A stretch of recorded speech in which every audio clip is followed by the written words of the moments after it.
Hei, mina olen Kerli ja tänases videos ma näitan teile, kuidas teha seda Valentini vibes meiki ja sealhulgas demonstreerin üht lihtsaimat ja kergemat viisi ripsmepikenduste pealekandmiseks. Hakkame pihta!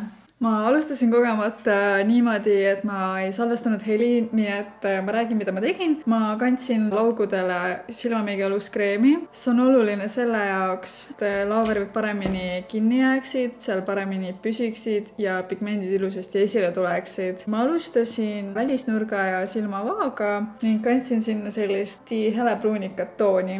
Ja teen seda hajutuspintsliga. Alustuseks piisab sellest, kui sa patsutad natukene seda tooni enda välisnurka ja siis hakkad väikeste ringete liigutustega seda edasi hajutama. Ning kui sa oled juba sellega edasi saanud, siis sellised pikemad tõmbad. Laovärvide kvaliteet on hästi oluline selle koha pealt. Kui sul on laovärvid, mis on nõrga pigmendiga või pudisevad väga, siis sa ei saa nii lihtsasti sellist tulemust. Ja ma lisan järjest pigmenti juurde nii kaua, kuni mulle tundub, et seda on piisav. Silmameigi puhul alati jälgi, et mõlemad silmad oleksid võimalikult sarnased. Ma ei taha tänast silmameiki väga keeruliseks ajada, seega järgmise sammuna lisame silmapliiatsi. Ja ma kasutan matti musta silmapliiatsit ning idee on selles, et me kanname ripsmepiiri äärele väikese joonekese. See aitab ripsmeid rohkem esile tuua, silma natukene rõhutada, aga ei tee samas silma liiga tumedaks või kuidagi üleliia meigituks. Selliste väikeste tõmmetega siia silma keskossa ma kandsin seda kuskil 2 mm jagu, sisenurka 1 mm jagu ja välisnurka ka siuke 2 mm. Ja siis lihtsalt ilma laovärvita hajutan natukene sellise peene ja tugeva otsaga pintsliga seda. Selliste väikeste edasi-tagasi liigutustega lihtsalt. Ja kui see näeb natuke intensiivne või messi välja, siis sellest ei ole hullu, sellepärast et me kanname siia veel pigmendi peale. Ja selleks, et teda kinnitada, et ta ei määriks, siis ma kannan nüüd natukene ka musta matti laovärvi sinna peale, aga ma hoian kogus hästi väikese, et see jääks liiga intensiivne. Ja lihtsalt pressivate liigutustega vajutan selle siia kinni. Ja järgmise sammuna ma kannan roosakat sädelevat pigmenti. See on NYXi pigment ja ma ütleks, et meie kaubandusvõrgus on NYXil kõige parem pigmentide valik. Ja miks ma pigmente eelistan, sest et neil on hästi ilus sära, tihtipeale parem kui need, mis on laovärvi palettides. Kohe näete, millest ma räägin. Ma kannan tavaliselt seda natukene kuskile salvräti peale ja siis lapiku pintsliga võtan sealt seda pigmenti ja vaikselt katan kogu lau sellega ära. Kui sa tahad, et see jääks ekstra intensiivne, siis võib selle alla samuti veel lisaks laovärvi aluskreemi kanda. Ma sihin täna pigem sellist pehmemat luuki, nii et ma ei tee seda seekord ekstra. Ja see on hästi lendlev, selle poolest jällegist on hea, kui sul ei ole põhi tehtud, sellepärast et see kindlalt langeb näo peale ka selle sammu käigus. See on roosaka pigmendiga. Ma soovitaks valida enda silmavärvi järgi seda. Kui sul on pruunikad silmad, siis sobivad kuldsed, rohekad, pruunikad toonid. Mul on sellised hallikas, sinakad silmad. Sellega sobivad hästi roosakad toonid, helekuldsed ja isegi oranžikad. Ka rose gold on väga ilus sellist tooni silmadega. Ja ma kannan seda nii, et lau keskosas on kõige rohkem seda pigmenti ja mida rohkem väljapoole, seda vähemaks seda jääb. Kui ma olen selle peale kandnud, siis selle sama hajutuspintsliga, millega ma kandsin enne peale pruunikat tooni, siis nüüd ma hajutan õrnalt kõik need ääred ära, et nad omavahel paremini kokku sulanduksid. See on selline silmameik, mis ei ole liiga tume, samas on ripsmejoon rõhutatud, samas on sädelus ja ma kasutasin praegu ainult 3 tooni kokku, ühte helepruuni, ühte sädelevat ja siis musta. Siia võib veel vabalt lisada lainerjoone, kui sa oled selle fänn, aga ma seekord jätan selle välja. Ja ma teen seekord kaamera väliselt enda põhjameigi. Peale seda näitan, kuidas panna endale väga lihtsasti kerged ja loomulikud kunstripsmed. Ma tegin vahepeal endale põhja ära, ärge muretsege, järgmistes videodes ma lähen põhja tegemisse süvitsi. Nüüd ma lõpetan silmameigi ja siis lisan kunstripsmed, nagu ma lubasin. Ma kannan siia alumisele laole ka õrnalt sedasama helepruuni tooni, mida ma kandsin enne siis välisnurka ja lao süvikusse. Olge kogusega ettevaatlikud, et liiga tugevalt siia see laovärv ei satuks. Päris sisenurka välja ei lähe, ütleme kuskile siiamaani. Siis ma vaatan ka, et see ülemise lao osa ja alumise lao osa läheksid omavahel ilusti kokku, sulanduks. ja et natukene aidata seda ülemist tumedat osa siin kaasa, siis ma natukene kannan siia välisnurk seda musta silmapliiatsit. Ma ei tule sellega väga kaugele, sellepärast et minu silmakujuga see tooks mu silma liiga alla visuaalselt, et ma üritan selle ainult seal välisnurgas hoida. Aga see aitab kokku tuua kogu seda silmameiki, kui mingid asjad korduvad nii ülemisel laul kui ka alumisel laul. Ja selle hoidamiseks ma kasutan nüüd sellist teravama otsaga väikest peenikest pintslit. Ja korra käin üle ka hajutuspintsliga. Ripsmed on värvitud ja nüüd ma lubasin teile näidata, kuidas panna lihtsad loomulikud ripsipikendused ja ma kasutan selle jaoks siis ainult ühte ripsmekaart täna. Need on Dependi ripsmed, väga soodsad, odavad. Ma arvan, et need maksid alla 5 euro. Ja ühe selle kaare ma olen siis juba ära kasutanud, ära testinud nii-öelda.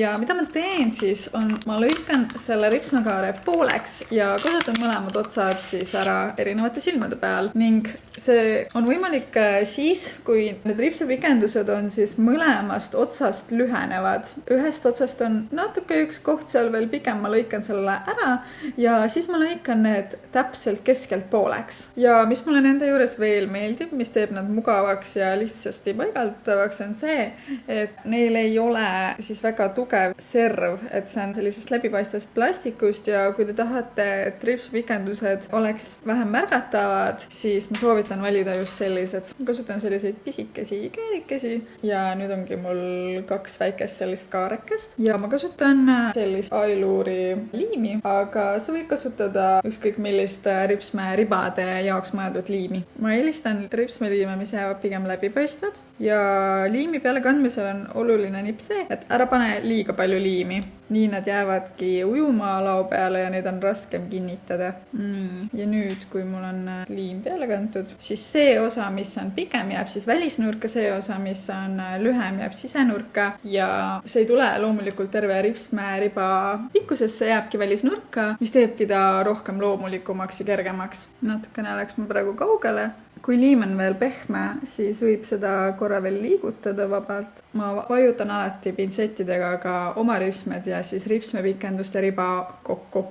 Ongi hoopis teine pilk silmal. Nüüd ma lasen neil kuivada ja siis viimase touch-upina teen natukene ripsmedušiga veel üle nii oma ripsmed kui ka need ripsmepikendused, et neid rohkem omavahel kokku sulanduda. Kui tavaliselt ribad peale panna, siis kui liim on veel niiske, on need suhteliselt hästi tunda, aga need on hetkel nii kerged, et ma isegi ei tunne neid juba praegu. Nad kuivuvad üsna kiiresti ära, kuskil siuke paar minutit ja kui liim on ära kuivanud, siis nad naljalt ikkagist ära ei tule, aga selleks, et veel viimane touch sellele meigile anda, ma värvin ka huuled ära ja ma kasutan 2 matti huulekreemi. Need on Ofralt siis ja see bränd on USA-st pärit ja tuli hiljuti Trade House'i müügile ja nagu te näete, siis mul on üks selline tumedam roosa, üks heledam roosa. Ma kannan kõigepealt peale seda tumedamat roosat ja siis heledamat ja loon sellise ombre efekti. Puhastan kiiresti ka vaseliiniga huuled ära. Võtta kindlasti üleliigne kiht ära, muidu huulevärv ei jää hästi peale. Kuna ma hakkan miksima 2 tooni, siis ma kasutan täna huulepintsleid selle jaoks. Huulepintsel aitab kohe luua sellise hea terava serva. Ma ei kasutanud täna huulepliiatsit alla. Need huulekreemid on lihtsalt nii hea pigmendiga, et huulepliiatsit ei ole eriti mõtet siia alla kasutada. Kuna nad kuivavad niikuinii matiks, siis nad hoiavad ise selle serva nii-öelda paigal. Et meil ei ole ekstra veel huulepliiatsit vaja selle jaoks, et näiteks see kontuur laiali läheks. Siia huule keskossa ma väga palju toodet ei kannudki, sest et nüüd ma rohkem keskendungi seal heleda tooniga sinna. See tumetoon on ka väga ilus, aga isiklikult mulle ei meeldi nii tumedaid huulevärve kanda. Aga kui see on sinu maitse, siis vabalt, miks mitte ainult seda tooni näiteks kanda. See on tegelikult väga ilus. Ja nüüd, et ma ei kataks tervet huult kohe selle heledaga ära, siis ma pigem alguses patsutan ja keskendun siis huule keskossa. Matide huulepulkadega on minu arust see hästi oluline, et sa ei kannaks peale liiga palju, sest et me teame kõik, et nad kuivavadki matiks ja nad võivad hakata siis nii-öelda tekitama selliseid pragusid ja vagusid, aga mida õhem kiht sul peal on, seda vähem märgatavad need on ja kindlasti lihtsalt on oluline, et huuled oleks enne kooritud ja niisutatud, et ei oleks selliseid lahtiseid nahatükikesi.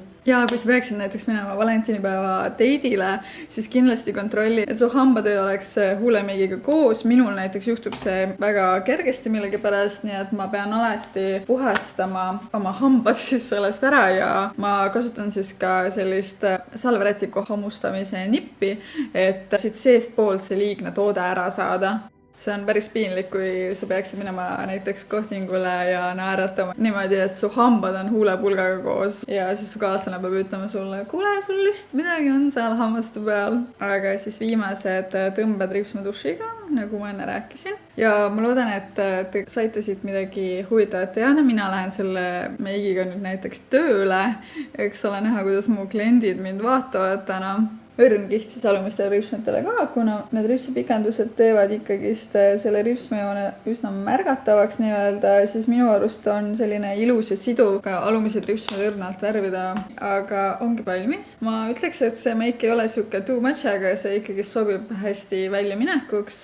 Siia huulele võiks vabalt lisada ka veel natukene läiget. Ja minu soovitus näiteks, kui te lähete välja kohtingule või girls night'ile, mis iganes teid ees ootab, siis võtke kaasa endaga üks väikene pintsel. See on selle jaoks hea, et kui sa märkad, et sul on kuskil näiteks silmameik laiali läinud või siis tekkinud kuskile naerukurrud, vaod, ikka tekib seda, siis on hea, kui sul on kohe võtta pintsel, millega natukene hajutada enda meiki jällegist pehmemaks. Ma isiklikult üritan alati kaasas kanda sükest väikest pintslit. Ma märkan veel, et mul on praegu silma sisenurka highlighter lisamata. Ma tundsin, et midagi on puudu. Hoopis teine asi. Kulmudega ma täna midagi ei teinudki, sest et ma eile just tegin neile lamineerimisega kulmuhooldust, sellepärast nad on praegu sellised natukene tavapärasest pushimad ja laiemad, aga mul väga meeldib see efekt selle poolest just, et ma küll ei kammi neid väga kõrgustesse, aga mulle meeldib, et kulmukarvad hoiavad vastu nahka. Aga siis ongi valmis. Selline siis tänane look saigi. Minu arust selline romantiline, mitte too much, nagu mehed alati räägivad, neile meeldivad loomulikuga meigiga naised. Ja. Aga aitäh, et sa vaatasid. Jätta kindlasti videole ka like. Kuna ma täna ei näidanud põhjategemist, siis järgmises videos ma näitan, kuidas ma teen oma põhjameiki. Loodetavasti näeme juba minu järgmises videos. Tšau!